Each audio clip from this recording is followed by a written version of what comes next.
Todo true crime que hacemos en la mente del abismo empieza con un hecho verificable y termina, si lo hacemos bien, en una pregunta sobre nosotros mismos. En este episodio pasa algo distinto de lo que vamos a contar, porque no hay un asesinato que resolver, ni un juicio mediático que analizar en línea por línea. Hay en cambio algo más incómodo, un accidente grotesco que ocurrió porque 5 jóvenes confundieron el polvo de ser un ser querido con una droga.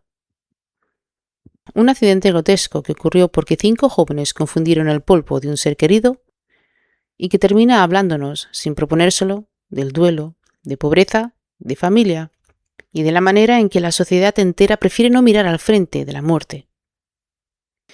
Pero antes de entrar en la reconstrucción cronológica de estos hechos, vale una aclaración editorial.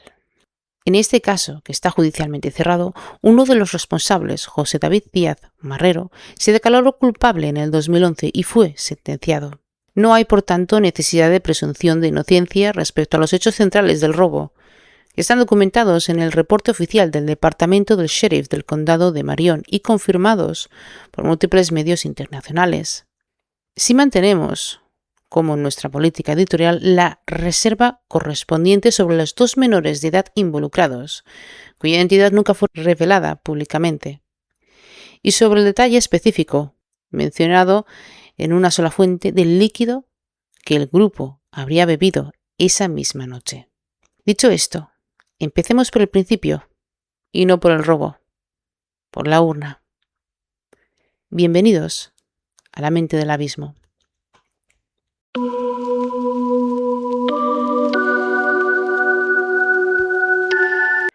Hay objetos que no pesan lo que deberían de pesar.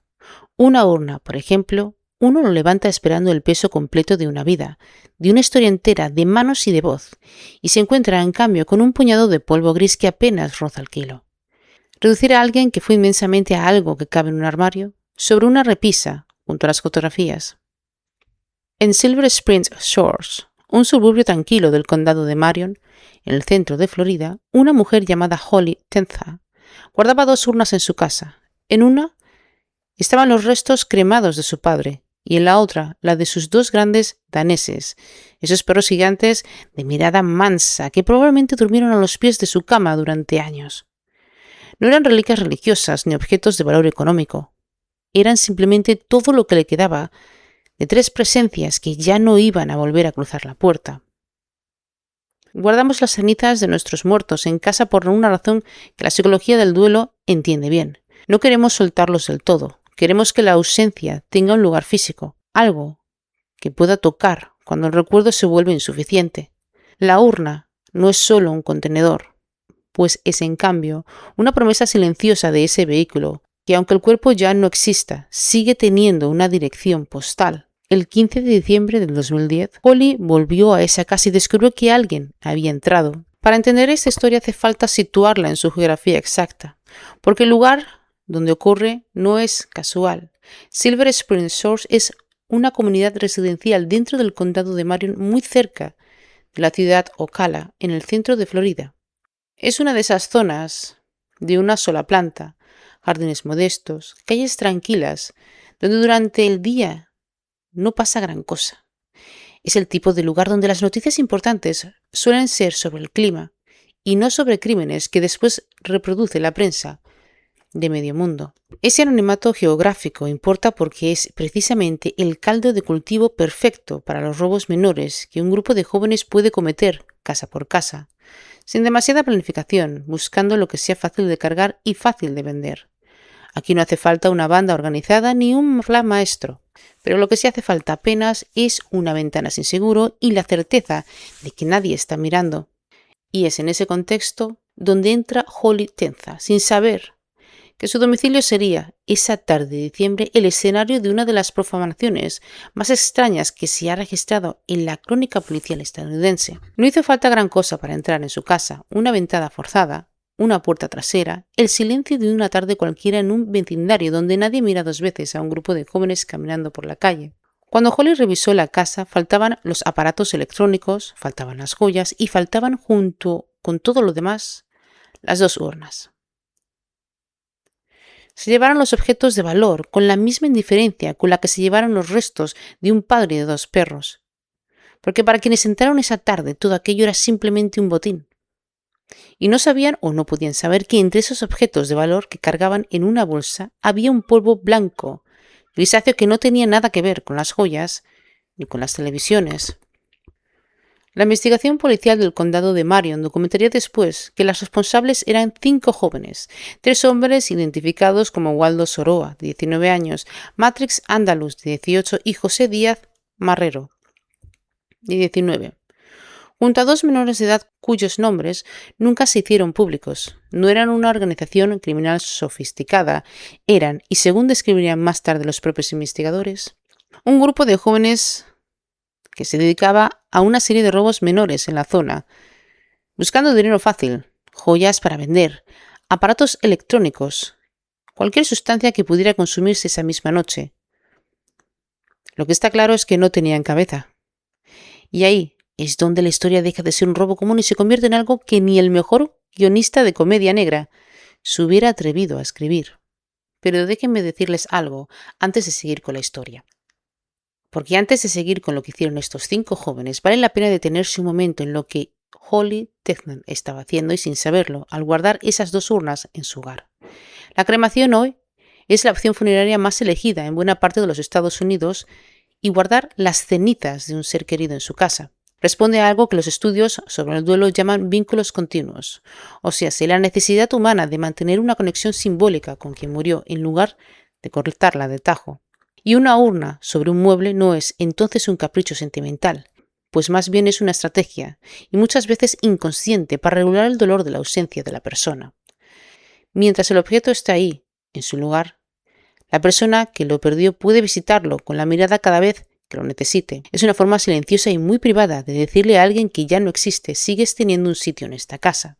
Ese detalle, aparentemente menor, es la clave emocional de todo lo que viene después, porque lo que se rompió en Silver Spring Shores no fue solamente una ventana, pues fue un sitio. Según el departamento del sheriff del condado de Marion, al revisar el botín, alguien del grupo abrió una de las urnas y encontró un polvo blanco grisáceo, de textura fina, empaquetado como si fuera algo que merecía esconderse. Para 5 jóvenes acostumbrados a buscar drogas en cada robo, la conclusión fue inmediata. Aquello tenía que ser cocaína, o quizás heroína, o la cantidad. Además, no era menor. No se trataba de una bolsita de gramos, era, para sus ojos, una mina. El informe judicial, difundido después por medios como CNN, NBC y CBS, que fue directo en su lenguaje, los sospechosos confundieron las cenizas de cocaína o heroína y en algún momento terminaron inhalando parte de ese polvo, convencidos de haber encontrado el golpe de sus vidas. No hace falta narrar ese instante con más detalle del que exige el respeto por quienes ya no pueden dar su versión de los hechos. Pero sí basta decir que durante algunos minutos 5 personas creyeron estar celebrando un hallazgo extraordinario, sin saber que estaban literalmente respirando dentro de sus cuerpos lo que quedaba de un padre y de 2 perros que alguna vez tuvieron nombre. Un documento judicial citado por el sitio especializado en archivos policiales, The Smoking Gun, añade un detalle adicional a la escena. Atribuido a la fuente que reveló el caso a los investigadores, pues es que el grupo, además de consumir parte del polvo, habrían bebido un líquido amarillento que encontraron en un recipiente dentro de la casa, convencidos de que se trataba de cerveza. Este detalle específico aparece documentado en una sola fuente y no ha sido corroborado de forma independiente por el resto de la cobertura periodística del caso, por lo que se presenta aquí, con esa salvedad editorial. Lo que sí se puede confirmar y de manera consistente en múltiples medios, como la CNN, NBC, CBS y Miami New Times, entre otros, es el hecho central. El grupo tomó las cenizas creyendo que eran droga, y en algún momento del consumo algo no cuadró. La comedia negra de esta historia no está en la ignorancia inicial, está en el instante exacto en el que la ignorancia se rompe, porque no hubo momento de revelación dramática, ni un grito, ninguna escena de película. Según las versiones recogidas por los investigadores, el grupo se dio cuenta de su error de manera mucho más silenciosa y, en cierto modo, más perturbadora, porque semanas después del robo, alguno de ellos leyó una nota publicada en el periódico local, el Ocala Star Banner, que relataba el robo en la casa de Holly Tegnan y mencionaba específicamente la desaparición de las cenizas de su padre y de sus 2 perros. Fue leyendo el periódico, no oliendo ni probando el polvo, que estos jóvenes comprendieron lo que habían hecho. Es difícil de imaginar el tipo de vértigo que produce esa clase de noticia. Uno puede pasar por la vida cometiendo errores de distinta magnitud, pero pocos errores regresan con la contundencia de leer en la letra impresa la confirmación de que lo que uno creyó una fortuna era en realidad el cuerpo reducido a polvos de un ser humano que alguna vez tuvo una vida entera y de dos animales que fueron para alguien familia. Sabemos relativamente poco sobre quiénes eran, pues en profundidad de esos 5 jóvenes, los reportes policiales y periodísticos de la época se concentraban, como suele pasar en los hechos delictivos, y no en las biografías completas de los implicados. Sabemos sus edades, 19, 18 y 19, y 2 menores cuya edad exacta no trascendió. Sabemos que operaban como grupo habitual en la zona y presuntamente responsables de una serie de robos en las viviendas del condado de Marion, no solo cometido contra Gil Tezna. También sabemos, por la sentencia posterior, que al menos 2 de ellos, tanto Díaz Marrero y un cómplice, cargaban ya patrones de conducta que los tribunales consideran merecedores de condenas de 8 y 9 años respectivamente. Lo que no sabemos, y probablemente nunca sabremos con precisión, es que llevó a 5 personas jóvenes a organizar su vida cotidiana alrededor de entrar en casas ajenas. No es nuestra intención construir aquí una biografía que no está documentada, ni especular sobre traumas específicos que ninguna fuente confirma. Pero lo que sí es válido aquí es que desde la psicología social señalar un patrón ampliamente estudiado, pues los grupos de jóvenes que cometen robos en serie, especialmente cuando actúan en conjunto y de manera repetitiva, suelen compartir una historia común de desconexión con la escuela, con las estructuras familiares estables, con expectativas de futuro que se sientan alcanzables, pues el robo en esos contextos no es solamente un medio para conseguir dinero, es muchas veces la manera más inmediata que un joven, sin otras herramientas, se encuentra para sentir, aunque sea por una noche, que tiene el control sobre algo. Esa desconexión, la que probablemente compartían estos 5 jóvenes, es la misma que les impidió reconocer, al abrir la urna, que estaban frente a algo que existía y exigía respeto y no apetito. No porque fueran incapaces de sentir empatía, sino porque en el momento del robo, cualquier objeto encontrado en una casa ajena se procesa mentalmente como mercancía, no como historia de vida. Y esta quizás sea la deshumanización más silenciosa de todas, la que convierte a un padre muerto en un polvo blanco que podría valer dinero. La reacción, según se desprende de la investigación, fue deshacerse de la evidencia. El resto de las cenizas, o lo que quedaba después de aquella noche, terminó, según la reconstrucción policial, arrojadas en un punto del trayecto que el grupo recorrió después del robo, posiblemente cerca de un lago de la zona, y las autoridades organizarían más tarde un operativo de buceo para intentar recuperar los restos, y sin éxito, documentado en los registros disponibles. Lo que quedaba del padre de Hall y de sus 2 daneses se perdió por segunda vez. La primera vez con la muerte y la segunda con el pánico de quienes no supieron qué hacer con lo que habían profanado, sin saberlo. Cuando la policía del condado de Marion reconstruyó la ruta que el grupo pudo haber seguido tras deshacerse de las cenizas, concluyó que era probable que los restos hubieran terminado en un lago cercano a la zona donde se movían habitualmente los sospechosos. Se organizó entonces un operativo con buzos del propio departamento del sheriff, que pasó parte de un día completo rastreando el fondo del lago en busca de cualquier resto recuperable. Es una imagen que vale la pena detenerse a imaginar. Un equipo de bufeo profesional, entrando normalmente para buscar armas, vehículos hundidos o evidencias de crímenes mucho más convencionales, sumergiéndose en aguas turbias de Florida, con la esperanza de recuperar restos cremados de un hombre y de 2 perros, dispersos ya de manera irrecuperable entre el barro y la vegetación acuática. No hay registro público de que la búsqueda haya tenido éxito. Lo que quedó de aquel padre, con toda probabilidad, sigue ahí, disuelto en un ecosistema que nunca fue pensado como su descanso final. El robo en la casa de Holly no fue, en realidad, el hecho que llevó a la policía hasta el grupo. Según documentó el departamento del sheriff del condado de Marion, los 5 jóvenes fueron arrestados semanas después, ya en enero de 2011, en relación con el intento de robo en otra vivienda cercana, Y durante esta investigación salió a la luz lo que ocurrió con Silver Spring Shores meses atrás.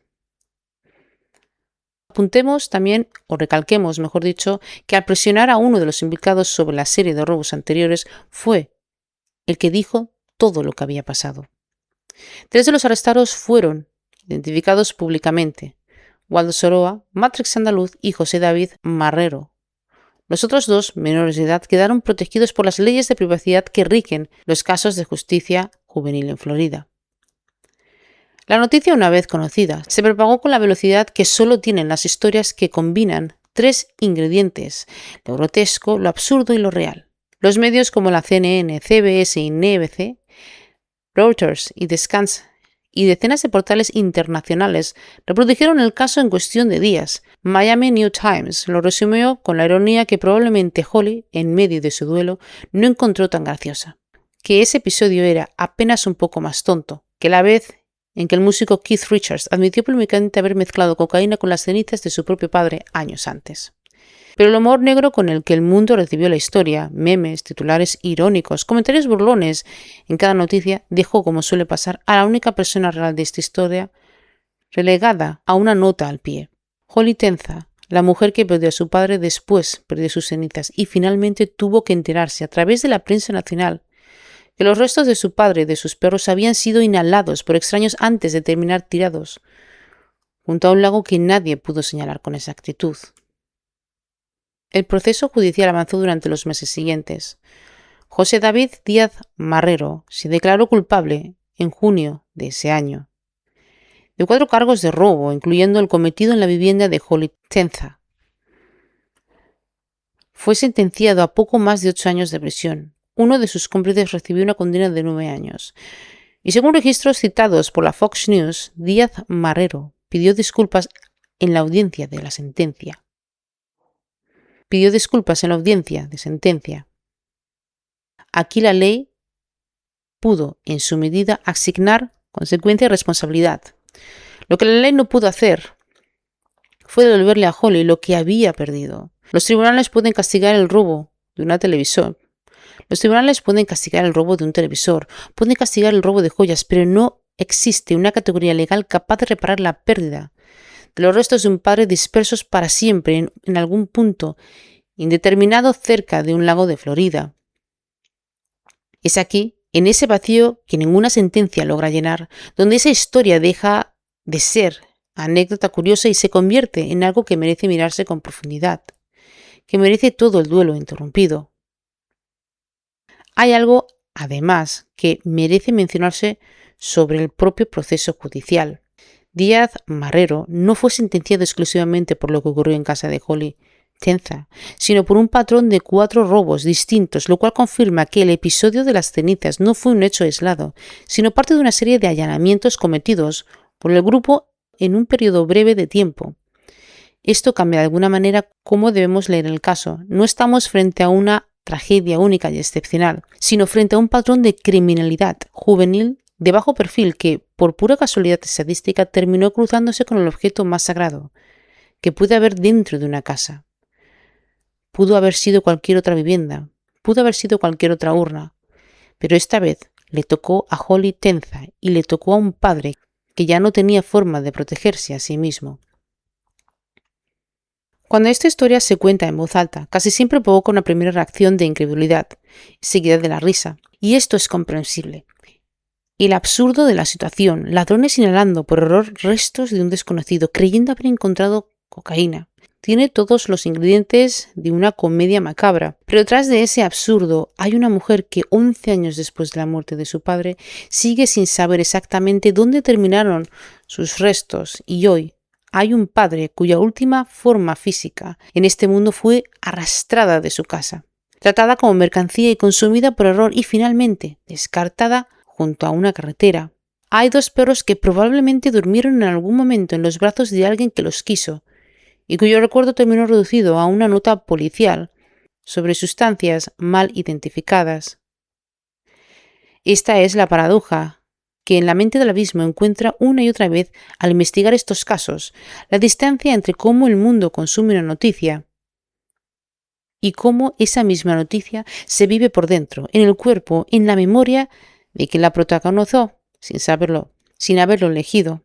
Por eso, antes de cerrar esta historia con un archivo policial y las sentencias, vale la pena detenerse en las preguntas que de verdad importan. ¿Qué significa psicológicamente que un vínculo de duelo pueda ser profanado de esta manera? ¿Qué clase de historia personal lleva a 5 jóvenes a robar sin distinción joyas y restos humanos? ¿Y qué nos dice este caso sobre la relación de cómo la sociedad entendemos o tenemos como la muerte, con el cuerpo y con todo lo que insistimos en no mirar al frente? No existen en los registros disponibles declaraciones extensas de Holly Tenza sobre cómo vivió estos meses.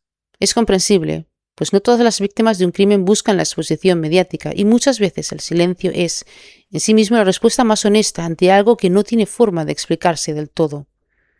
Pero lo que sí podemos reconstruir, con el respeto que se merece, es la sentencia de pérdidas que atravesó en un periodo relativamente corto de tiempo.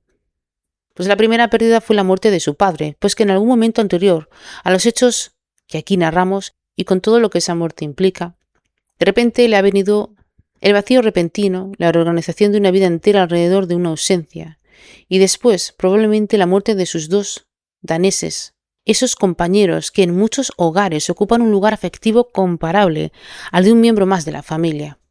Y finalmente, cuando ya había logrado integrar esas urnas a su rutina diaria como un ancla silenciosa de memoria, el robo, la irrupción de extraños en su espacio más privado, seguida meses después por la noticia, no solamente difundida en la cadena nacional, de los restos de su padre y de sus perros, habían sido inhalados por error y luego desechados cerca de un lago. Es difícil imaginar una experiencia de duelo más fragmentada que esta. Holly no solo perdió a su padre, perdió después el objeto que sostenía el vínculo con esa pérdida, y perdió finalmente hasta la posibilidad de un cierre simple. Aquí no hay una tumba que visitar, no hay una urna que sostener, no hay ni siquiera la certeza de un lugar específico donde depositar una flor. Lo que queda es una historia que el resto del mundo cuenta con risas incómodas, mientras ella, en algún lugar de Florida, sigue cargando la visión real de los hechos, la que no tiene nada de gracioso. Y vale la pena, antes de cerrar la reconstrucción de los hechos, detenerse en cómo el mundo ha recibido esa noticia. Porque los titulares de la época, ladrones inhalan cenizas creyendo que era cocaína, el robo más tonto de Florida, las comparaciones con anécdotas de músicos de rock que hicieron algo parecido por voluntad propia, construyeron alrededor de ese caso una narrativa de entretenimiento. Y es entendible. El absurdo de la situación invita, casi automáticamente, al humor negro.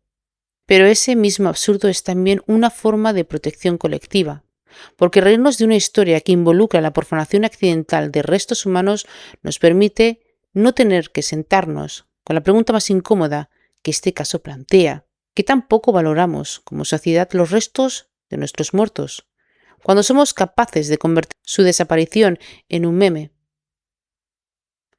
La risa, en casos como este, funciona como una salida rápida de la incomodidad genuina que produce pensar en la muerte de frente. Pues es más fácil reírse de 5 jóvenes torpes que preguntarse qué significa realmente perder por segunda vez a un padre que ya se había perdido una vez. Vamos a esas preguntas ahora con la profundidad que merecen. Porque como ya sabéis, en La mente del abismo hacemos análisis psicológicos. Y no para reírnos de las personas, pero para aprender, para informar, para saber qué hay detrás de cada caso. Porque en este caso, más que ningún otro que hayamos analizado, en La mente del abismo, exige mirar 2 historias psicológicas en paralelo. La de una mujer cuyo vínculo del duelo fue profanado sin que nadie se lo propusiera directamente, y la de 5 jóvenes cuya desconexión emocional los llevó a no distinguir entre un objeto de valor y los restos de un ser humano. Si nos vamos con uno de los primeros 6 marcos, empezamos con John Bowlby. Este desarrolló la teoría del apego para explicar cómo los seres humanos construimos vínculos de seguridad, primero con nuestras figuras de crianza y después con las personas que amamos a lo largo de la vida. Los investigadores, posteriormente, inspirados en su marco, llamarían vínculos continuos. Explica por qué guardar las cenizas de un padre en casa no es un acto simbólico de vacío, sino una extensión literal del sistema de apego. El objeto funciona como una base segura, residual, en un punto fijo al que la mente puede regresar cuando la ausencia se vuelve insoportable. Cuando este objeto desaparece de manera violenta, el sistema de apego de Hall y Tenza no solo pierde un objeto, pierde la posibilidad misma de regular el duelo a través de él. Es una forma de pérdida secundaria que la literatura sobre el duelo complicado identifica como particularmente difícil de resolver, porque aquí no hay ritual de cierre disponible, porque el objeto que hubiera permitido ese cierre ya no existe en un estado que permita un funeral, una inmunición o siquiera una despedida formal. Si nos vamos con el siguiente marco, de Bessel van der Kolk. Bessel van der Kolk en su trabajo sobre el trauma insiste en que las experiencias más difíciles de nuestra vida no se quedan solamente en la memoria narrativa, sino que se inscriben en el cuerpo, en la tensión muscular, en la hipervigilancia, en la manera en que el sistema nervioso reacciona ante estímulos que recuerdan, aunque sea remotamente, al momento de la amenaza original. Un robo en el hogar no es solamente una pérdida de objetos. Aquí es una rotura de la premisa más básica sobre la sensación de seguridad, que la propia casa es un espacio protegido. Para Hall y Tenza, esa ruptura llegó además acompañada de un segundo golpe, pues meses después, cuando se enteró de que el robo incluía los restos de su padre y de sus perros, y de que estos habían sido tratados de la manera más profanadora posible, el cuerpo guarda ambas experiencias, no como un recuerdo ordenado, sino como una carga somática que puede activarse durante años ante estímulos aparentemente menores. El sonido de la puerta, la mención casual de un robo en las noticias o incluso, como en otro caso, la insistencia pública en convertir una tragedia en una broma. En el marco número 3 tenemos a Stephen Porges con su teoría polivagal. Esto ofrece una lente útil para entender el comportamiento del grupo de jóvenes durante el robo. Su modelo describe como un sistema nervioso autónomo, oscila entre estados de conexión social segura y una activación de lucha o huida, y un estado más profundo de desconexión, o el shutdown, que aparentemente aparece cuando la amenaza percibida domina por completo la respuesta fisiológica. En el momento del hallazgo del polvo blanco, el sistema nervioso de esos jóvenes, ya orientado por la costumbre hacia la búsqueda de sustancias, probablemente entró en un estado de activación intensa. Esta anuló cualquier capacidad de discernimiento sensorial más fino. La teoría polivagal explica por qué, bajo ciertos estados fisiológicos, el cuerpo prioriza la acción inmediata sobre la elevación cuidadosa. No hubo, en ese instante, espacio neurológico para preguntarse si aquel polvo tenía sentido dentro de una urna decorativa. Solo hubo impulso. En el cuarto marco encontramos a Carl Jung y la sombra. Este sostenía que aquello que una cultura se niega a mirar de frente no desaparece. Se convierte en sombra, y la sombra siempre encuentra una manera de manifestarse, muchas veces de la forma más grotesca posible. Nuestra relación colectiva con la muerte, y especialmente en sociedades que prefieren eufemismos y distancia antes que confrontación directa con lo mortal, es un ejemplo clásico de material de rechazo que vive en la sombra. Este caso casi funciona como un símbolo arquetípico de la sombra irrumpiendo en la superficie.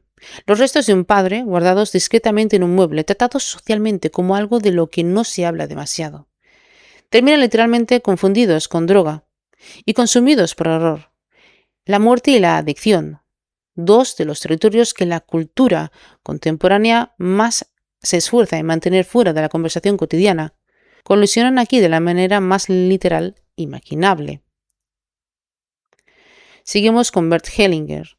Desde las constelaciones familiares, habla de órdenes de amor, la idea de que cada miembro de un sistema familiar, vivo o muerto, tiene un lugar que le pertenece y que cuando ese lugar es negado, excluido o profanado, el sistema completo se desestabiliza. Un padre cuyos restos son robados, tratados como mercancía y finalmente dispersados, se rituan en un lago.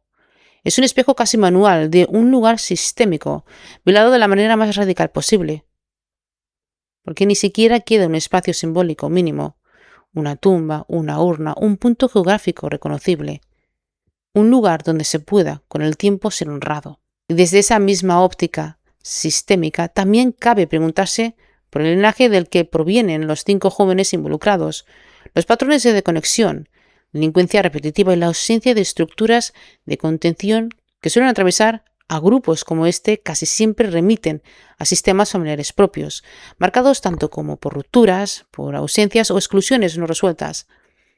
Y esto no lo decimos para justificar. Quiero que quede muy claro, porque la responsabilidad penal y ética recae sin ambigüedad sobre quienes decidieron entrar a casa ajena de una persona una y otra vez. Pero sí, lo hacemos para señalar en que el caos que la generación hacia afuera probablemente refleja, hasta cierto punto, es un desorden que ya cargaban desde dentro.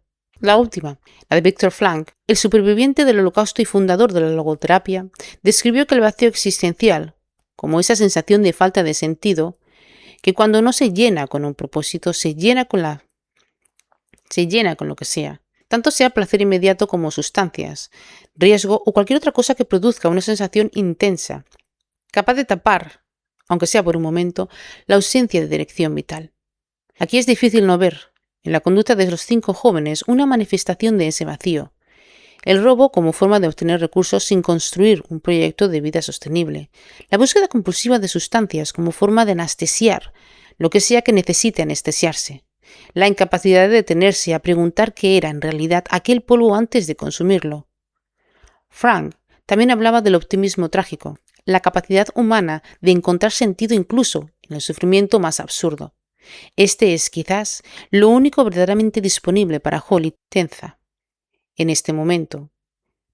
No la posibilidad de recuperar lo perdido, que ya no existe, sino la posibilidad de construir a partir de esa pérdida sin sentido aparente una relación distinta con la memoria de su padre, una que ya no dependa de un objeto físico para sostenerse.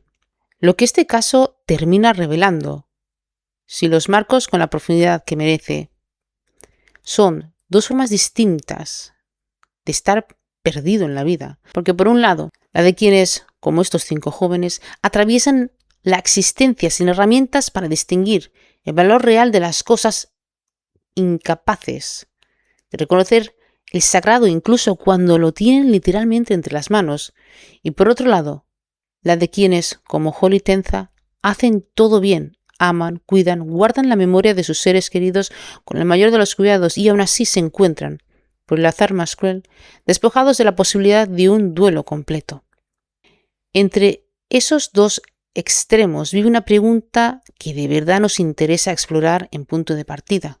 ¿Qué necesita una persona para no perder nunca la capacidad de reconocer lo sagrado? Y del otro lado, ¿qué necesita alguien para reconstruir un vínculo de duelo cuando el objeto que lo sostenía ya no puede recuperarse jamás? Esta historia empezó como un titular absurdo y terminó siendo, como casi siempre pasa cuando miramos la verdad, una historia sobre lo frágil que es el hilo que nos conecta con nuestros muertos y sobre lo fácil que es perder el rumbo cuando nadie nos enseñó a reconocer lo que de verdad importa. Si sientes que cargas vínculos sin resolver, patrones heredados que no elegiste o una sensación de vacío que no sabes bien dónde es, yo te invito a conocer Punto de Partida, mi programa donde trabajamos con sesiones de coaching individual. También se hace grupal, lo digo por si acaso quieren. Si algo de esta historia te tocó la fibra distinta a una forma morfosa, te invito a que te suscribas en este canal. Y como siempre os digo, gracias por escucharme. Cuidaros, amaros y respetaros incondicionalmente. Recordad que sois los dioses y las diosas, y las reinas y los reyes de vuestra propia vida. Buenos días, tardes o noches allá, donde me estéis escuchando. Gracias a todos.